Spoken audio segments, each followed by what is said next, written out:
أبوكات عبد الواحد أو لوير أو رئيس سبورت كسور السي هذا خصوصتان قريقان تدخل حدقيه بخصوصتان تدخل سبورت أصل لها تدخل صور أساسي وأبوكاته مقعي قريقان لها كل حلاس وولو السنة والبردقينا كجيري oo wax jeebkiisa isaga iyo walaalkiisa intaanka kaleeto ay ku dadaalayeen inaan magacaas marnaba aan hoos u dhicin oo kaalintooda qaataan gargaarada marka waa sida hadda leeyo sheegay tartankii la dhigay oo gabdhaha ahaa inuu ku guuleysteen gargaarada marka sida la ajligeed intii hadda magaca guud oo sportska kaalin kasta oo hawsha aan kaga jirnay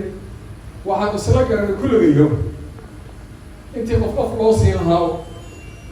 ma garanaysaa qof loo siin lahaa inaan ku bixino wadar guud oo lagu sharfo istaaga uu garab istaagay habeen iyo maalin xag jeeb xag dadaal xag sharci inaan nidhaahno hana loo siiyo hala siiyo abukaad cabdiwaaxid aqoonsiga sportska guud ee Soomaaliyeed dhexda sano soo socday sidaas waa maasantahay waana ogahay dadaalkaagu waa bilow maaha dhammaad maaha haddaa ila qaadateen annagu aan isla garanay waxay noqotay Khadiija Qaran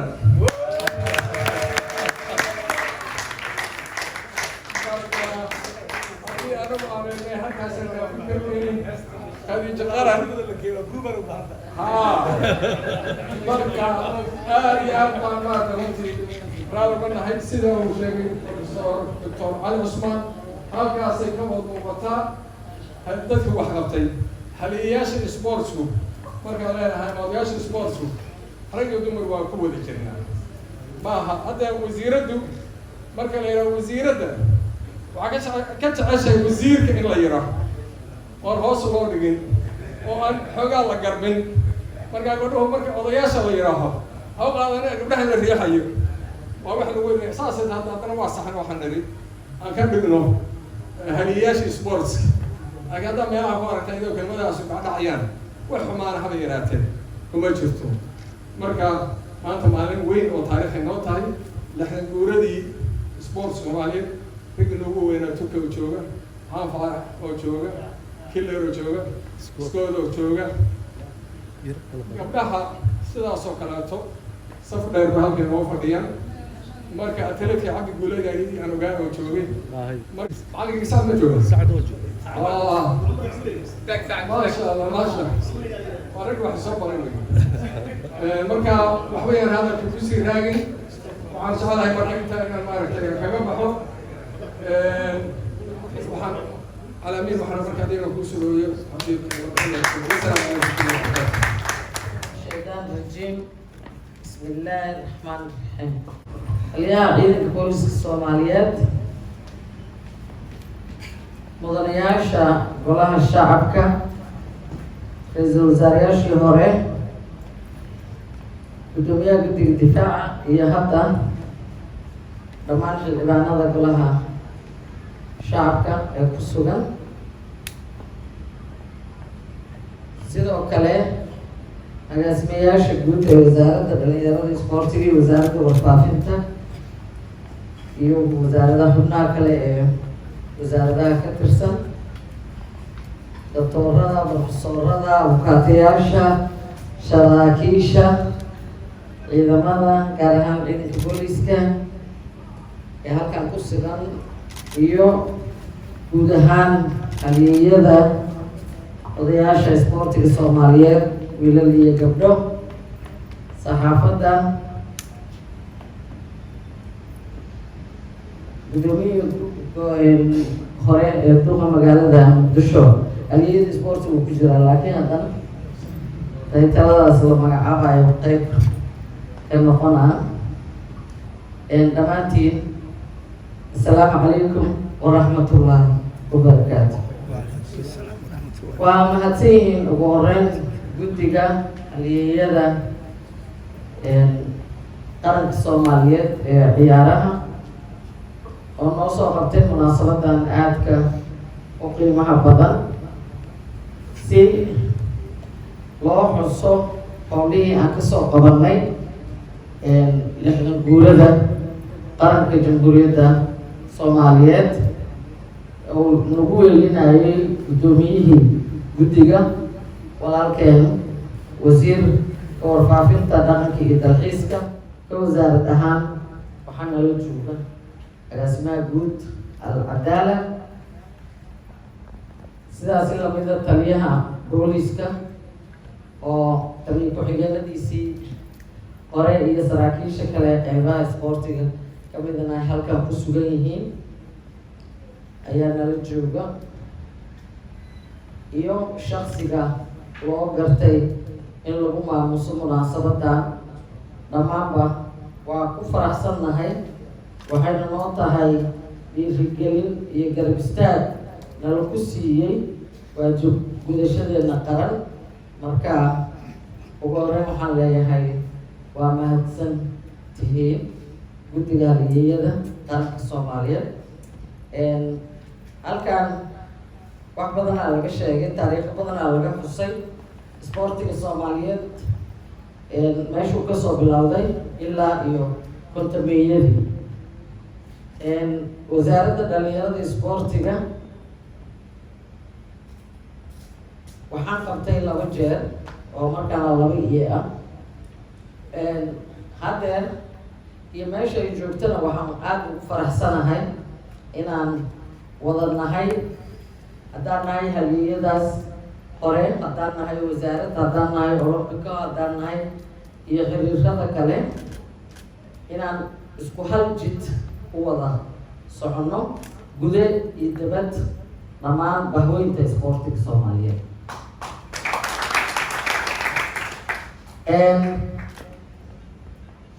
waad dareemi kartaan jid dheer aa loo soo maray kulligeen annagoo garbaha isku haysana marka qurux kasta iyo wanaag kasta iyo horumar kasta oo uu leeyahay dhammaanteena wada leh waa ku faraxsanahay haddayti waxaa la soo qaatay wasaaradda haweenka 3 jeer aan soo maray ra-iisul wasaarahana waa ugu kulan gabdhaha baarlamaanka ku jiro uga sheekeeyey sidaydaba horta anigu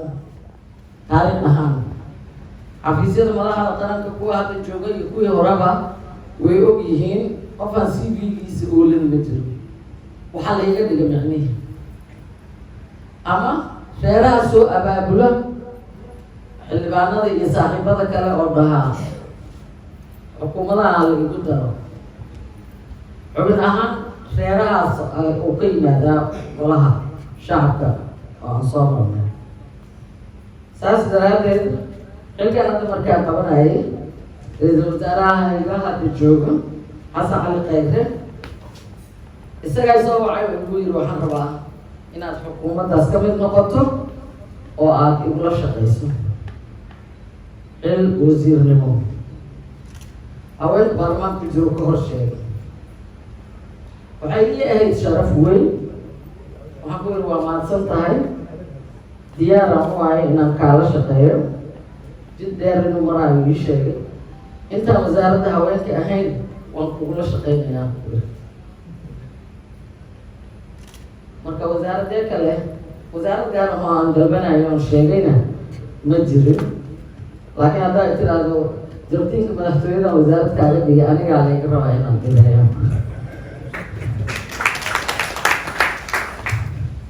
marka wasaaradda dhalinyarada isboortigana markii magacaabana aada ugu farx waayo waa wasaaradda aan u aqaano inay tahay wasaaradaha dalka oo dhan ay kulmiso runtii mujtamaca soomaaliyeedna 85% ilaa 90 ayaa wasaaraddan hoos tagay oo ah dhalinyarada soomaaliyeed soomaaliya waa qaranka dunida ugu dhalinyarada badan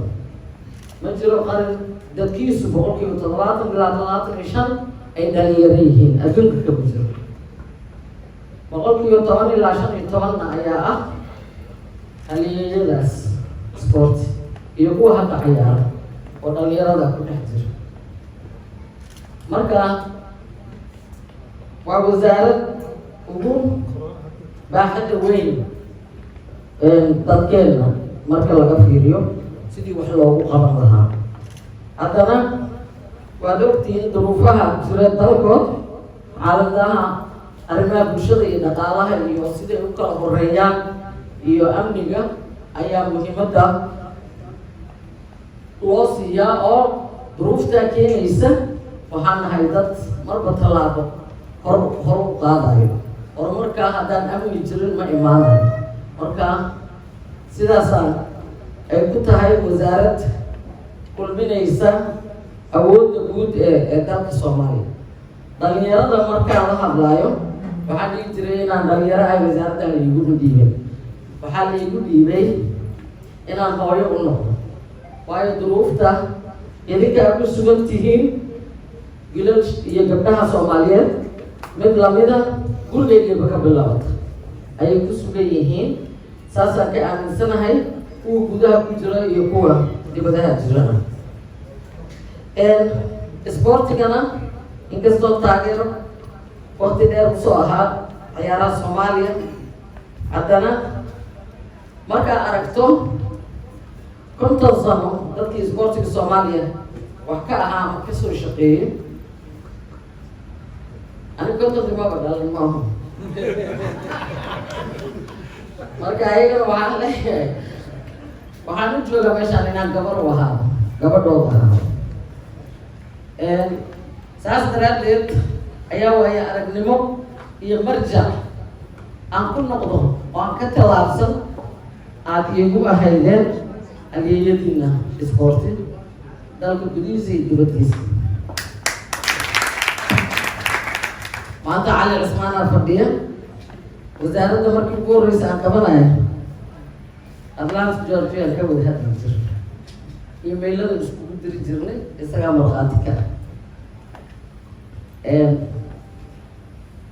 maanta tafaraariq badan oo isboortiga soomaaliyeed uu qabayna dhexdeeda uu ka baxay oo ah isboorti isku mid ah bah isboorti oo garba is haysata isku tala ah ayaan nahay wax badan waa la igu gubaabin jiray waa la iiga digi jiray inaanan dhinac raacin laakiin anna ilaahay waa igu waafajiyey hadda waxaan nahay hal bahweyn isboorti dalka gudihiisa iyo dibaddiisa halyeeyada guddigan waxay saldhig u yihiin inta kale ee maqan ayay u yihiin ayagana waxaan isku ognahay inay sidaas isku soo abaabulaan oo ay hal naadi oo halyeeyadaas ah horumarka isboortiga soomaaliyeedna gacan ka geysanaya gaar ahaan garoonkana dayactirnankii kale dib u habeyn ku sameynay lugino x garoonka wish iyo kaas weyn ee kubadda cagta kii allah naxariista ee kubadda cagta injineer yariso istaadi muqdisho iyo dayactirka wejiga saddexaad ee qaligiisa kale waxaa noo weheliyay dhammaan gobolada dalkana in gacan laga geysto sanduuq horumarin dhaqaale isboortiga aan samaysano naadigan ama halyeeyadana ay helaan hooy iyo ay ku howlgalaan si aqoontooda iyo awoodooda lagu horumarin lahaa isboortiga Soomaaliyeed. wasiirka walaalkay Saciid iyo dhammaan guddiga waa og yihiin horan ay kusii howlgalaanna way haystaan oo ka wasiir ahaan agaasimaha guud aan ku wareejiyey iyo la taliyaha isboortiga dhulna waa haystaan looga dhiso naadiga halyeeyada Soomaaliyeed oo guddigaas lagu howlgalo si isxilqaan ahna aan dhawaan u dhagax dhigan doono haddii allaha awoodale waxaan ka rabnaa markaa halyeeyada kale ee dibadaha ku maqan ayagoo soo midoobay sidii garoomada dalka aan ayagana gacan uga geysan lahayn sidii loo horumarin lahaa dib u dhisna loogu sameyn lahaa dhammaanteed annaga oo isku mida waa qaatay magac bixintii magaca laakiin waa culisiya qaranka Soomaaliya sharafay ii tahay waa ku mahadsantihiin waxaan leeyahay isboortiga waxa keliya looga daydo waxa waaye marka lagu dhaho kontonkiioo kasoo shaqeynaya annaga waxaa nala leeyahay 20 sano siyaasad ku jirteen meel iska fadhiista marka waxaan tusaale usoo qaataa kontonkii dadkii isboortiga ka shaqeynayaan la shaqeeyaan adduunka waaya aragnimada la qaataa iyadaa wax badan aad dadka ka bedesho way ogyihiin shalay duruufiya ay soo mareen kaasaa marka horumar ah isboortiga marka waaya aragnimada ah taariikhda ah aqoontaas ah marka waa in la qoro taariikhdaas isboortiga Soomaaliyeedna halyeeyada waa isku ognahay hadda inta nool iyo intii dhimatay oo wax laga ogyahay inaan u sameyno inaan uga tagno waad leedihiin aqoonteedii doctorada haystaan professorada haystaan abukaatayaala haystaan shuruucda isboortiga in wax dib u eegis lagu sameeyo waayo shuruucdu way kartaa wasaaradda xuquuqul insaanka kasoo shaqeeyay sharciyada waxoogaa kasoo bartay way kortaa oo shalay wixii jiray maanta wax ka bedelan ayaa jira wixii markaa ku saabsan idinka u ah aqoon idinkaa la idinka rabaa siyaasadda isboortigu waa dardar gelinaynaa iyo qabashada ciyaarihii dowlad goboleedyada iyo gobolka Banaadir waan isaga imaanaynaa marka in siyaasadda hadda hoos loo fiiriyo siyaasadda waxay dhalaysaa marka shuruucda guddiga olombikada iyo wasaaradda wixii horey u qorshaysnaa nidaamkan federaalka iyo isboortiga sidii ay isula jaanqaadi lahaayeen marna waxaa jiray guddigaas oo ka mid ahaa guddiyada madaxa bannaan ee qaranka intii xitaa jaartarka ku-meelgaarka lagu jiray wixii ka dambeeyey hadda dastuurkan ku-meelgaarka ah kuma jiro guddi olombikada qaranka Soomaaliyeed xiriiro hore oo dalka aan ka jirjirana maanta jira marka iyada laftirkeeda in structure weyn oo baaxad weynna olombikadan samayso xiriiradaas hoos tagaaya kuwaasna aan kula wada shaqeyno annagoo garbaha is haysana wasaaradda halyeeyada isboortiga qaybay ka yihiin qorshooleedka dowladda jamhuuriyadda federaalka noo dhiibatay gaar ahaan xukuumadda waxaa noo dhinac yaalla qorshooleedka ay rabaan halyeeyada isboortiga inaan shaqadeena ku darno waayo iyadaa ah midka noo wada hagaajinaysa jidka dheeraan ku socono haddii allaha awoodda le ogolaado waa soo dhaweynaa mar kasta waa ku faraxsanahay mar kasta anoo ku hadlayo magacayga magaca wasiir maareeya uu joogo wasiir agaasimaha guud alcadaala na waxaan leeyahay waa idinka guddoonay abaalmarintaas iyo dhiirigelintaas waajib gudashadeena ku aadan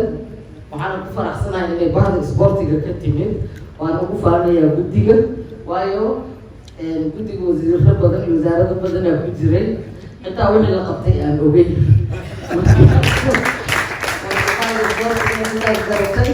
أنا وعيسى تاي أمان يفان كله أوجارنا مركا ماشي اللي يمكن هو إن شاء الله.